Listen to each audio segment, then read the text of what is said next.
Trong chuyến hoằng pháp biển Tình Thương năm 2000, vào ngày 30 tháng 4, Thanh Hải Vô Thượng Sư đã thuyết giảng tại thủ đô Kuala Lumpur của quốc gia Mã Lai Á.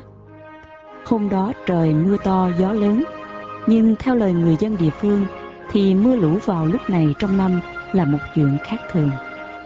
Giảng đường tọa lạc tại một địa điểm thuận lợi trong cao ốc Marina PGRM. Vào lúc 6 giờ 30 chiều, hàng ngàn người gồm nhiều sắc dân như Mã Lai, Trung Hoa, Ấn Độ và các sắc dân khác đến ngập hội trường.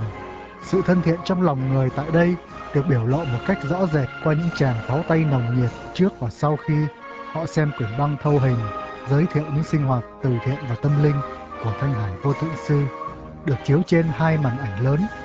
Họ cũng vỗ tay vang dội sau khi một đồng tu địa phương kể lại trải nghiệm của cô kể từ khi thực hành pháp môn Quán Âm. Là một xã hội đa văn hóa, quốc gia Mã Lai Á bao gồm người Mã Lai, người Trung Hoa và người Ấn Độ sống hòa đồng bên nhau. Mỗi sắc dân theo tín ngưỡng của họ như Hồi giáo, Phật giáo, Lão giáo, Ấn Độ giáo và những tôn giáo khác. Do khuynh hướng thích sống chung hòa hợp với nhau, người dân Mã Lai Á đã dễ dàng cảm thấy thu hút trước giáo lý của Thanh Hải Vô Thượng Sư. Một giáo lý vượt trên biên giới của mọi tôn giáo và chủng tộc, hướng về chân lý tối thượng của vũ trụ. Đám đông nồng hậu chào mừng khi Thanh Hải Vô Thượng Sư bước vào hội trường giảng pháp trong chiếc áo màu lam nhạt. Cảm nhận được bầu không khí vui tươi từ khán giả, Thanh Hải Vô Thượng Sư nói: Thượng Đế gia trì cho quý vị đến đây dù mưa to gió lớn. Xin Ngài ban phước lành cho quý vị và quốc gia của quý vị, một đất nước rất xinh đẹp và phồn thịnh. Sau đây là bài thuyết giảng của Thanh Hải Vô Thượng Sư tại thủ đô Kuala Lumpur, Mã Lai Á vào ngày 30 tháng 4 năm 2000 với chủ đề Tình thương là bản chất chân thật của đời sống. Nguyên văn bằng Anh ngữ được dịch sang tiếng Âu Lạc. Kính mời quý thính giả lắng nghe.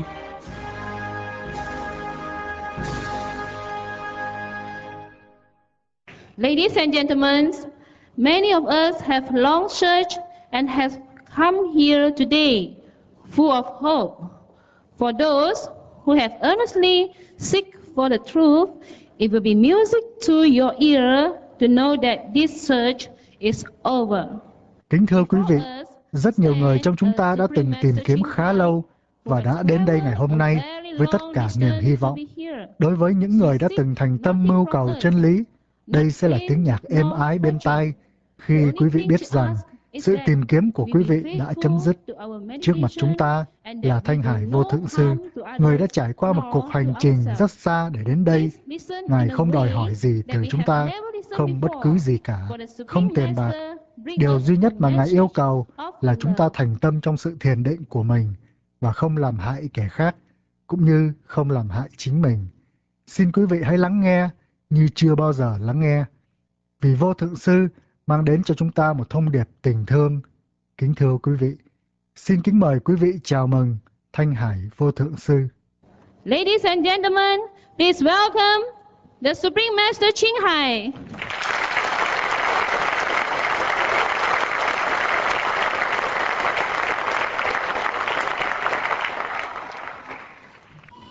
Thank you so much. May God bless you and your country. It's a very beautiful country, very beautiful, very clean and very prosperous. Today I have traveled along from the airport to the city. It's been a long time since I came to Malaysia, and your country has improved. More buildings, more prosperity, and everything is better. I'm very happy. I told the taxi driver, I'm so happy for your people. Even though it's not my physical country, but when I see people here happy and living such abundant, free life, I was feeling very, very happy, as if I'm a Malaysian myself. It was truly like that.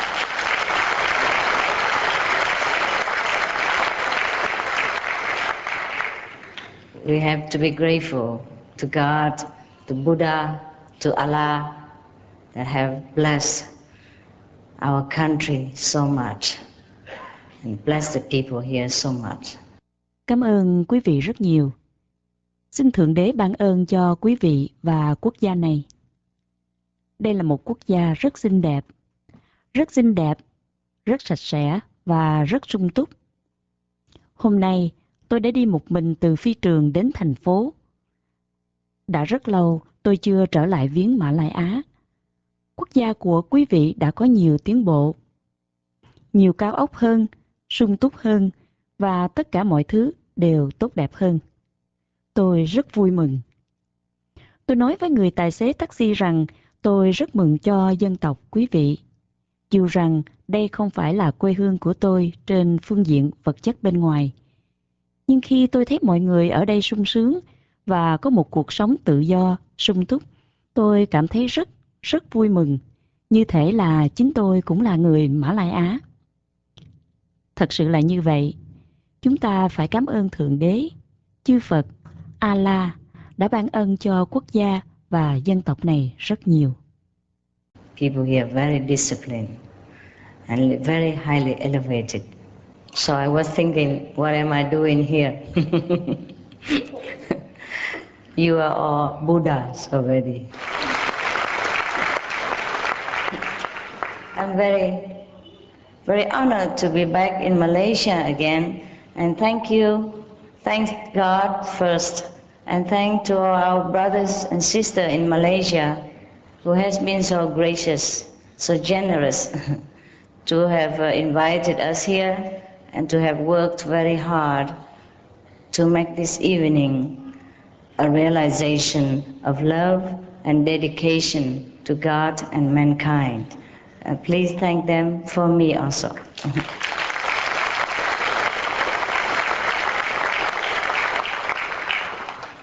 Of course, it's not only the brother and sister in Malaysia. There are from Taiwan, from America, from Australia, from Singapore, Thailand, from Japan. So many nationalities have come here and to help to prepare this evening. We also thank them equally.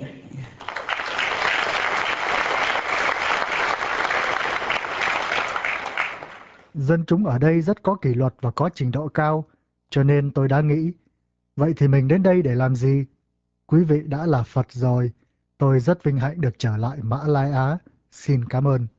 Trước tiên, xin cảm ơn Thượng Đế, và cũng xin cảm ơn những anh chị em của chúng ta tại Mã Lai Á, đã rất tử tế, rất bác ái, đã mời chúng tôi đến đây, và đã làm việc rất khó nhọc để tổ chức buổi tối này, khiến cho nó trở thành sự nhận thức và biểu hiện của tình thương, cũng như là sự dâng hiến cho Thượng Đế và nhân loại. Xin cảm ơn họ dùm cho tôi. Tất nhiên, không phải chỉ có những anh chị em từ Mã Lai Á mà thôi. Họ đến từ Formosa, từ Hoa Kỳ, Úc Châu, Tân Gia Ba, Thái Lan, Nhật Bản. Rất nhiều sắc dân đã đến đây để giúp tổ chức buổi tối hôm nay. Chúng tôi cũng xin đồng cảm ơn tất cả. Because we are brothers and sisters. We are in fact one. No matter what we do for each other, it is the same as we do for ourselves. Because we love each other. That's the essence of life. The essence of life is love. The essence of God, Buddha, of Allah is love. There's nothing else but love. When we make the choice of love, that's the highest choice, the noblest choice, which is our true self. We will feel that we are very near to God, very near to Buddha. Bởi vì chúng ta là anh chị em, nên thật sự chúng ta là một. Cho nên bất cứ những gì chúng ta làm cho người khác, nó cũng như là làm cho chính mình. Bởi vì chúng ta yêu thương nhau. Đó là bản chất của đời sống. Bản chất của đời sống là tình thương. Bản chất của Thượng Đế, của Phật, của Allah là tình thương. Không có gì khác ngoài tình thương. Khi chúng ta chọn tình thương, đó là sự lựa chọn tốt đẹp nhất, cao quý nhất, là bản chất chân thật của chúng ta. Chúng ta sẽ cảm thấy rất gần gũi Thượng Đế, rất gần gũi Phật. There are many choices we can make in life, and depends on what choice we make, we will become that being that represent the choice. Over the time, again and again, we keep making different choices. To be human being, to be angel, to be devas, to be one with God, or yet again come back to human life in order to remember again or relearn again the whole process. And when we remember, when we relearn again that we are from God, that we have Buddha nature, that we have the Holy Spirit that lives within ourselves, at that time we say that we are enlightened. Chúng ta có nhiều chọn lựa trong đời sống, và tùy theo sự chọn lựa của mình, chúng ta sẽ trở thành người biểu hiện cho sự chọn lựa này. Qua thời gian, chúng ta cứ tiếp tục có những sự chọn lựa khác nhau để làm người, làm thiên thần, làm thần linh, trở thành đồng nhất với Thượng Đế, hoặc trở lại làm người để có thể nhớ lại hoặc học hỏi lại toàn thể tiến trình. Và khi chúng ta nhớ lại và học hỏi trở lại rằng chúng ta từ Thượng Đế, rằng chúng ta có Phật tánh, rằng chúng ta có Thánh Linh ngự bên trong chúng ta, vào thời điểm đó, chúng ta nói rằng mình khai ngộ. There are many scriptures, many holy teaching from the past masters have told us that we are children of God, that we are one with God, that we are the Buddha, etc., etc., and every one of us know that. But to remember is a different thing. To remember our holy quality, our godly nature, is not by talking, is not by listening, is not by just believing, it is by knowing, it is by seeing, it is by truly experiencing. Then we really know. Because just to talk about love, we would not know love. Just to talk about water, we would not taste the water. Just to talk about sugar, sweetness, we will not know what it is unless we truly drink the water, eat the sugar, taste the flavor ourselves. At that time, that is a true knowing. Có rất nhiều kinh điển, rất nhiều giáo lý từ những vị minh sư trong quá khứ cho chúng ta biết rằng chúng ta là con cái của Thượng Đế, rằng chúng ta đồng nhất với Thượng Đế và chúng ta là Phật, vân vân. Và tất cả mọi người chúng ta đều biết như vậy. Nhưng để nhớ ra lại là một điều khác. Việc nhớ lại phẩm chất thánh thiện, bản chất Thượng Đế của chúng ta không phải qua lời nói, không phải qua sự lắng nghe, không phải chỉ qua sự tin tưởng, mà là qua sự nhận biết, qua cái thấy được, qua thể nghiệm thật sự, rồi chúng ta mới thật sự biết được. Bởi vì chỉ nói về tình thương, chúng ta sẽ không biết được tình thương. Chỉ nói về nước, chúng ta sẽ không nếm được vị nước.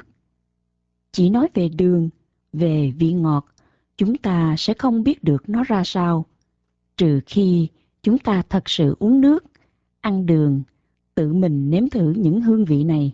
Lúc đó mới thật sự nhận biết được chân thật. You see, I am so happy, I'm so excited, and I'm so amazed that you are all God, that you are all Buddha, and yet some of us don't know.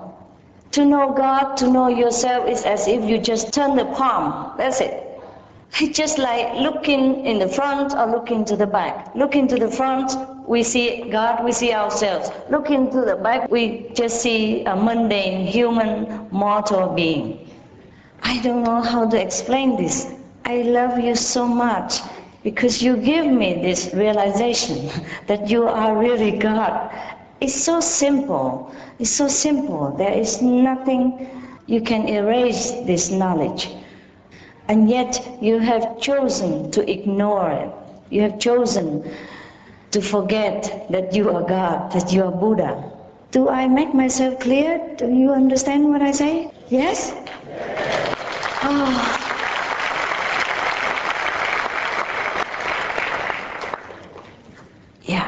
At least you accept that you are God. Thanks God. Tôi rất hoan hỉ, rất vui mừng và rất thán phục vì tất cả các quý vị đều là Thượng Đế, tất cả quý vị đều là Phật. Tuy vậy, một số trong chúng ta vẫn chưa biết việc nhận biết Thượng Đế, nhận biết bản thể của chúng ta, cũng như là quý vị chỉ trở bàn tay, chỉ có vậy thôi. Chỉ giống như chúng ta nhìn phía trước hay phía sau. Nhìn phía trước, chúng ta thấy Thượng Đế, chúng ta thấy chính mình. Nhìn phía sau, chúng ta thấy phàm phu, con người, chúng sinh hữu loại. Tôi không biết phải giải thích ra sao. Tôi yêu mến quý vị vô cùng bởi vì quý vị đã giúp tôi nhận thức rằng tất cả quý vị thật sự là Thượng Đế. Điều này đơn giản đến nỗi quý vị không có cách nào có thể xóa bỏ được sự nhận thức này. Tuy vậy, quý vị đã chọn lựa để quên lãng nó. Quý vị đã chọn lựa để quên rằng quý vị là Thượng Đế, rằng quý vị là Phật. Tôi nói rõ ràng chứ?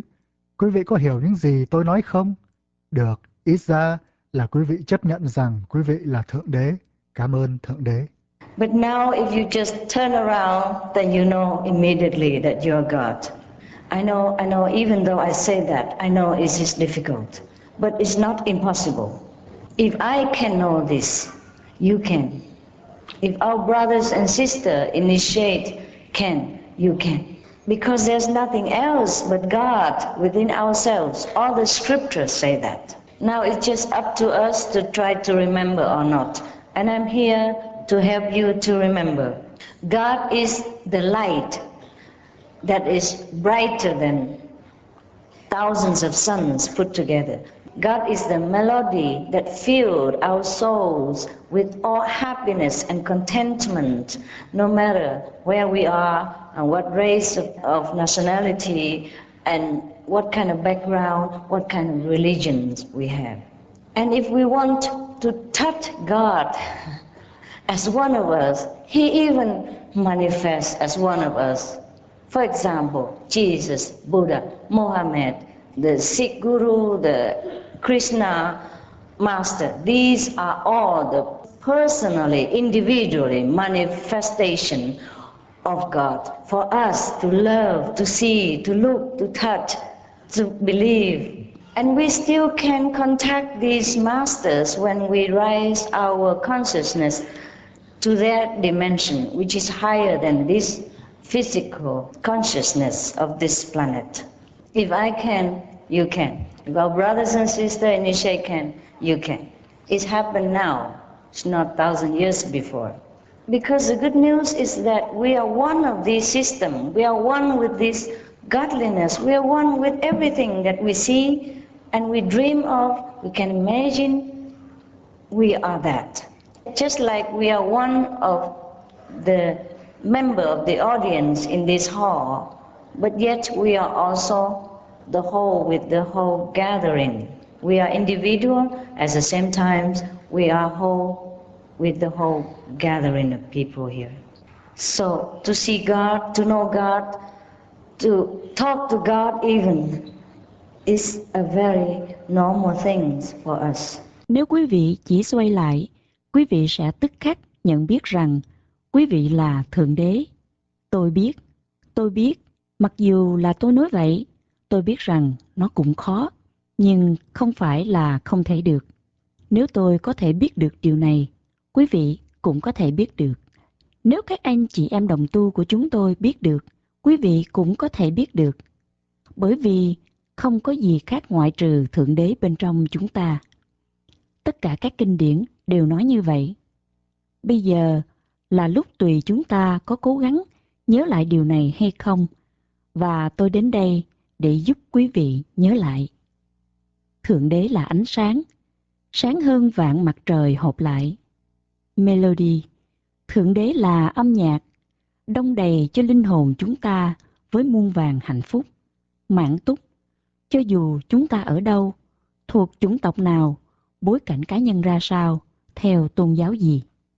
Và nếu chúng ta muốn chạm vào Thượng Đế như là một người trong chúng ta, Ngài cũng thể hiện như là một người trong chúng ta. Thí dụ như Giêsu, Phật, Mohammed, vị thầy đạo Sikh, Krishna, các đấng minh sư, vân vân. Tất cả đều là những thể hiện đích thân và riêng biệt của Thượng Đế, để cho chúng ta yêu thương, để cho chúng ta thấy, nhìn, tiếp xúc, tin tưởng. Và chúng ta vẫn có thể liên lạc được với các vị minh sư này khi chúng ta nâng tâm thức của mình lên đến trình độ của họ, vốn là cảnh giới cao hơn tầng tâm thức vật chất của tinh cầu này. Nếu tôi làm được, quý vị cũng có thể làm được. Nếu các anh chị em đồng tu chúng tôi làm được, quý vị cũng có thể làm được. Việc này đang xảy ra ngay bây giờ, không phải là hàng ngàn năm trước. Bởi vì có tin tốt lành rằng chúng ta thuộc về một trong những hệ thống này. Chúng ta là một với Thượng Đế tánh này. Chúng ta đồng nhất với tất cả những gì chúng ta thấy, những gì chúng ta mơ tưởng, những gì chúng ta có thể tưởng tượng. Chúng ta là điều đó. Giống như chúng ta là một thành phần trong những khán thính giả trong hội trường này, nhưng chúng ta cũng là toàn thể sự tập hợp tại đây. Chúng ta là cá nhân, nhưng cùng một lúc, chúng ta cũng là tập thể cùng với toàn thể mọi người có mặt tại đây. Cho nên, để thấy Thượng Đế, để biết Thượng Đế, ngay cả nói chuyện với Thượng Đế là điều rất bình thường đối với chúng ta. So now, because some of us have made many choices already, like, okay, sometimes we choose to be an ignorant person, sometimes we have chosen to forget that we are one with God, that God dwells within us. Sometimes we have chosen to do things that is even ungodly, so-called ungodly or opposite of love. That we have chosen to do so many things. But maybe this is a time we have chosen to make a higher realization, higher remembrance of ourselves, because we have done all the lower part already. So if you, the gracious brothers and sisters, choose to remember your great selves again, I'll be very honored to be of your service. And this is what the purpose of my coming here. Okay. Now, I think we will let you ask the question and I can answer more clearly what you want to know. Because what I know may not be what you know. I think this is a time to let you ask question. Bởi vì một số người trong chúng ta đã chọn lựa nhiều rồi. Thí dụ, đôi khi chúng ta chọn làm một người vô minh. Đôi khi chúng ta chọn để quên rằng chúng ta đồng nhất với Thượng Đế, quên rằng Thượng Đế ở bên trong chúng ta.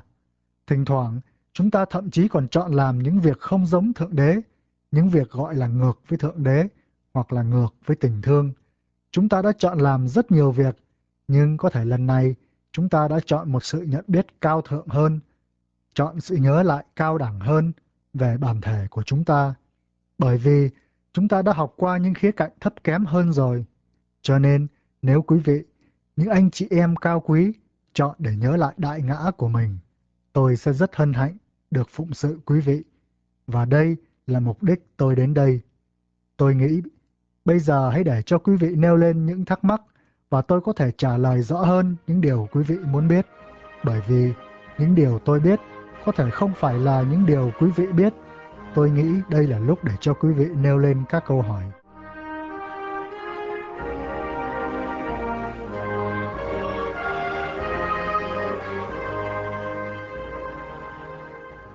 Master.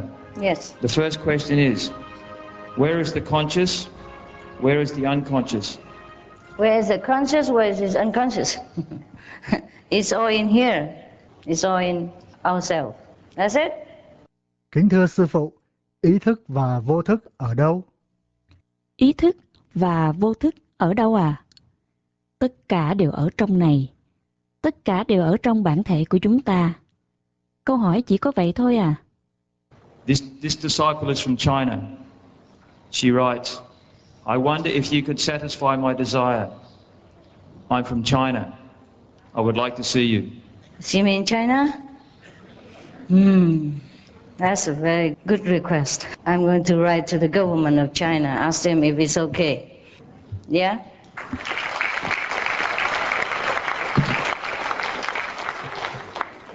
You see, it's not a question of going there. It's a question of what can I do there? If I can see you there in all openness and friendliness like this, or in your home is fine. It's not always possible in some place on this planet. So we shall be patient, huh? That's what I was saying today when I passed through the street of your country. I told the taxi driver, oh, such a free country, such a developed country. You have to really be grateful to be a Malaysian.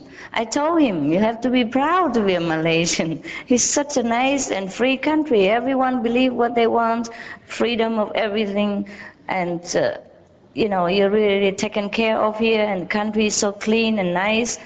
It's not that you always can be born in such a country, I told him, and he was so happy. He said, yes, I take it for granted, but it is so. Malaysia is good, he said to me. When I travel alongside of the highway here, it looks like in Europe or America.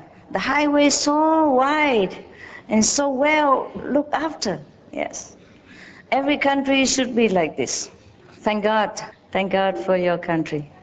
Vị đồng tu này ở Trung Quốc, bà ta viết, con không biết Ngài có thể thỏa mãn ước nguyện của con chăng? Con ở Trung Quốc, con muốn gặp Ngài. Gặp tôi ở Trung Quốc? Đây là một lời yêu cầu rất tốt. Tôi sẽ viết thư cho chính quyền Trung Quốc để hỏi họ xem có được hay không. Được chứ? Quý vị biết không, vấn đề không phải là đi đến đó, mà vấn đề là tôi có thể làm được gì ở đó. Nếu tôi có thể gặp quý vị ở đó trong bầu không khí cởi mở và thân thiện như vậy, hoặc là tại nhà quý vị, thì tốt. Ở một vài nơi trên tinh cầu này, điều đó không phải luôn luôn dễ dàng, cho nên chúng ta phải kiên nhẫn. Đó là điều mà tôi đã nói hôm nay khi đi qua đường phố trên đất nước quý vị. Tôi nói với người tài xế taxi, đây thật là một nước tự do, một quốc gia tiến bộ. Ông phải biết ơn mình được làm dân Mã Lai. Tôi nói với ông phải hãnh diện làm người Mã Lai. Thật là một nước tự do và tốt đẹp khi mọi người đều có quyền tin tưởng những gì họ muốn, có tự do và tất cả. Quý vị cũng thật sự được chăm sóc ở quốc gia này. Đất nước rất sạch sẽ, xinh đẹp. Chúng ta không phải luôn luôn có thể được sinh ra trong một nước như vậy. Tôi nói với ông ta và ông rất vui mừng. Ông nói, phải, tôi coi đó là điều tự nhiên. Nhưng quả thật là vậy. Mã Lai Á rất tốt. Ông nói với tôi như thế. Khi tôi đi dọc trên xa lộ tại đây, trông giống như là ở Âu Châu hay là Hoa Kỳ. Xa lộ rất rộng và được chăm sóc rất cẩn thận. Đúng vậy. Tất cả mọi quốc gia đều nên giống vậy. Xin cảm ơn Thượng Đế. Xin cảm ơn Thượng Đế ban cho quốc gia của quý vị. Dear Master, what does Master think of open eye meditation? Well, I think it is an open eyes kind of meditation. That's what I think. You see, open eyes or closed eyes, it is better you have a meditation way that you can see your own nature or see God. It's not about the question of open or closed eyes, but I tell you why with closed eyes it's better. Because it's better for concentration.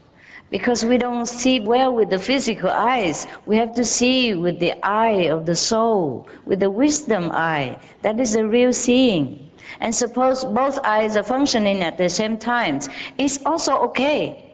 But when we reach to that level, then we can even see God with open eyes too, without even sitting cross-legged in a cushion or nothing.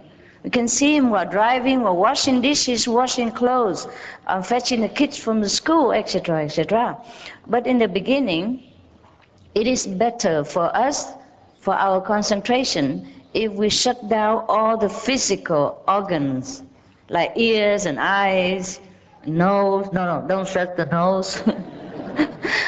But, to minimize the distraction of the world. Suppose I sit here.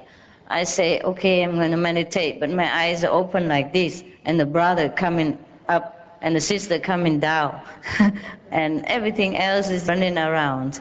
It would be very difficult for me to concentrate in the beginning, yeah? Thưa Sư Phụ, Ngài nghĩ sao về pháp thiền định mở mắt? Thì tôi nghĩ nó là một loại thiền mở mắt. Đó là điều tôi nghĩ. Quý vị biết không, mở mắt hay nhắm mắt, tốt hơn là quý vị có cách thiền để có thể thấy được tự tánh của mình hoặc thấy được Thượng Đế. Câu hỏi không phải là mở mắt hay nhắm mắt. Nhưng tôi nói cho quý vị biết vì sao chúng ta nhắm mắt lại tốt hơn. Bởi vì như vậy tốt hơn cho sự tập trung. Bởi vì chúng ta không nhìn bằng cặp mắt vật chất. Chúng ta phải nhìn bằng mắt của linh hồn, bằng mắt trí huệ. Đó là cách nhìn thật sự. Và giả sử cả hai đều làm việc cùng một lúc, như vậy cũng không sao cả. Nhưng khi chúng ta đạt đến trình độ đó, chúng ta cũng có thể thấy được Thượng Đế khi mắt trần mở và không cần phải ngồi xếp bằng trên tọa cụ hay gì cả.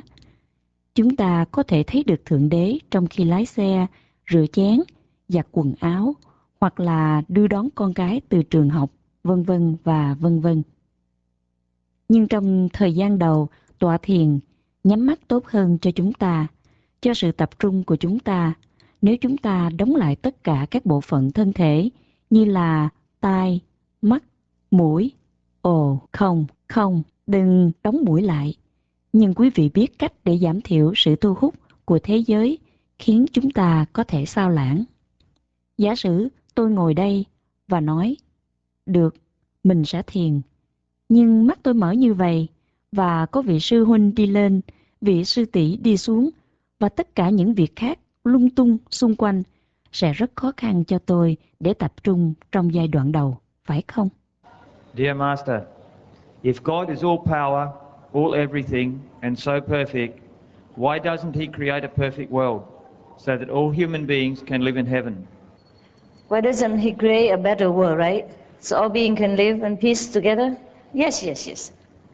Yes, then there will be no fun, brothers. That's the purpose of creation. Suppose we all look alike. Have you seen the film called What Planet You Come From? Have you seen that film yet? It's not yet in Malaysia? Okay, we'll come later. It's kind of science fiction, but it could be true. As a planet where all men look alike, and no woman even. You like to be in sort of place like that? Just men, everything look the same, everybody look the same, every car look the same, every house look the same, every clothes look the same. Is it okay? Yeah, possible. Yes, there are choices, you see. If you like that kind of place, possible. Do the kind of meditation that we offer here, and you can make more choices. You see, right now, we don't have many choices because you forgot that you are God. You forgot that you are a creator. You can create anything you want. You forgot this power. So go back to yourself, be enlightened, be your God self, and then you can create many things. So when you want a peaceful world, you can do that. You can ascend to a peaceful level of consciousness where everything is peaceful and not even one word of suffering is heard. There's no such thing as suffering in their dictionary, you see. But if we just stay here in this physical planet, then the only choice we have is whatever here, you see. Yes, in the creation there are many levels. Like in the Bible, Jesus said that in the house of my Father there are many mansions. The mansions are the depiction of the consciousness level. Here we are in a physical consciousness, so we think ourselves as a human being, and there's no other choice, no other access to us, either to heaven or so-called hell.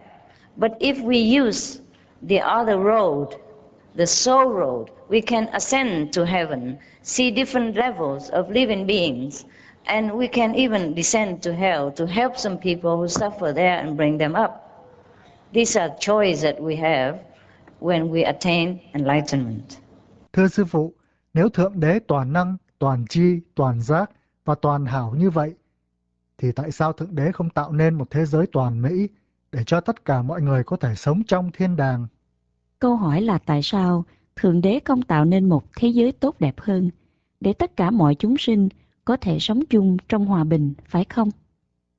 Cũng được, Nhưng rồi như vậy sẽ không có gì vui, sư huynh. Đó là mục đích của tạo hóa. Giả sử tất cả chúng ta đều trông giống nhau. Quý vị có xem phim Bạn đến từ hành tinh nào chưa? Quý vị đã xem phim đó chưa? Phim chưa đến Mã Lai Á à? Không sao, nó sẽ đến. Phim này giống như là một cuốn phim khoa học giả tưởng, nhưng có thể có thật. Phim nói về một hành tinh mà nơi đó mọi người đàn ông đều giống nhau, thậm chí cũng không có đàn bà. Quý vị có thích ở một chỗ như vậy chăng? Chỉ có đàn ông và tất cả đều giống nhau. Mọi người trông giống nhau. Tất cả những chiếc xe giống nhau. Tất cả những căn nhà giống nhau. Tất cả y phục đều giống nhau. Như vậy có tốt không? Đúng vậy, điều này có thể có được. Có nhiều sự chọn lựa. Quý vị thích những nơi như vậy có thể xảy ra được. Hãy thiền theo cách chúng tôi hướng dẫn, rồi quý vị sẽ có nhiều sự lựa chọn hơn. Quý vị thấy giờ đây chúng ta không có nhiều sự lựa chọn, bởi vì quý vị quên rằng quý vị là Thượng Đế. Quý vị quên rằng quý vị là tạo hóa. Quên rằng quý vị có thể tạo nên bất cứ những gì quý vị muốn. Quý vị đã quên mất lực lượng này. Cho nên hãy trở về nơi chân ngã, đạt khai ngộ, trở thành bản thể Thượng Đế của mình, rồi quý vị có thể sáng tạo rất nhiều thứ. Lúc đó, khi quý vị muốn một thế giới hòa bình, quý vị có thể làm được. Quý vị có thể lên đến một cảnh giới an bình của tâm thức. Ở nơi đó, tất cả đều an bình và thậm chí không nghe có một tiếng khổ nào. Không có điều gọi là đau khổ trong từ điển của họ. Nhưng nếu chúng ta chỉ ở đây trên hành tinh vật chất này, thì sự lựa chọn duy nhất của chúng ta là bất cứ gì hiện có tại đây. Trong tạo hóa có rất nhiều đẳng cấp. Như trong Thánh Kinh, Chúa Giêsu có nói: trong căn nhà của cha ta có nhiều lâu đài. Những lâu đài là những thể hiện của trình độ tâm thức. Tại đây, chúng ta ở trong tâm thức vật chất, cho nên chúng ta nghĩ mình là một con người và không có sự chọn lựa nào khác. Không có con đường nào khác cho chúng ta, dù là con đường đến thiên đàng hoặc đến chỗ gọi là địa ngục. Nhưng nếu dùng con đường khác, con đường linh hồn, chúng ta có thể đi lên thiên đàng, thấy được nhiều đẳng cấp khác nhau của chúng sanh, và chúng ta thậm chí có thể xuống địa ngục để giúp đỡ một số người đau khổ tại đó và mang họ lên. Đây là những sự chọn lựa mà chúng ta có khi đạt được khai ngộ. Xin cảm ơn quý vị.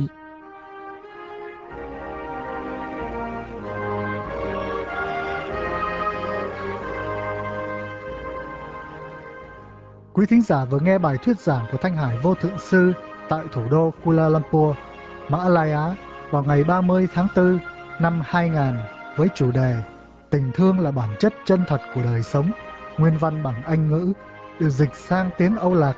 Xin cảm ơn sự quan tâm theo dõi của quý thính giả.